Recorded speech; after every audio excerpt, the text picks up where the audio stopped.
শাকিব খানের তুফান সিনেমার লাগে উড়াধুরা গানটি এখন তুমুল জনপ্রিয়। গানটির এডিটেড ভার্সন সবাই দেখছেন, কিন্তু এটি নির্মাণের গল্প কেমন ছিল তা জানার আগ্রহ আছে অনেকের। সেটাই এবার পূরণ করলেন অভিনেত্রী মিমি চক্রবর্তী। নিজের ইউটিউব চ্যানেলে একটি ভিডিও দিয়েছেন অভিনেত্রী, যেখানে কিছুটা হলেও আন্দাজ করা যায় গানটির নির্মাণের পেছনের গল্প।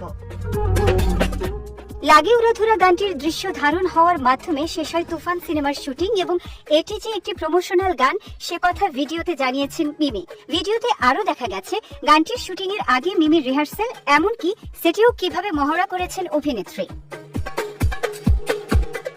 গানটির জন্য মিমির সাজ পোশাক, অলংকার এবং প্রস্তুত হওয়ার বিষয়গুলো উঠে এসেছে। গানটির শুটিং শুরু হয় সন্ধ্যা 7টা বা তার আরো কিছু পরে, আর শেষ হয় মধ্যরাতে। ভিডিওতে সময়ের বিষয়গুলো উল্লেখ করেছেন মিমি, মাঝে মাঝে কিছু বিষয়ে কথাও বলেছেন অভিনেত্রী। লাগে উড়াধুরা গানটি গেয়েছেন প্রীতম হাসান ও বেবশ্রী অন্তরা। এর শুরু করেছেন প্রীতম ও রাজ্জাক দেওয়ান। গানটি লিখেছেন রাসেল মাহমুদ ও শরীফুদ্দিন। গানটি 30 মে ইউটিউবে 1 নম্বরে ট্রেন্ডিং করছিল। 31 মে এই প্রতিবেদন লেখা পর্যন্ত ওয়ালটন ফ্রিজ কিনে অনেকের মতো আপনিও হয়ে যেতে পারেন মিলেনিয়াল সেরা পণ্যের সেরা অফার। 3 নম্বরে ট্রেন্ডিং করছে। গানটি নিয়ে অসংখ্য রিভিউ, রিঅ্যাকশন, কন্টেন্ট তৈরি হয়েছে ভারত, পাকিস্তান, অস্ট্রেলিয়া, ইউরোপ থেকে।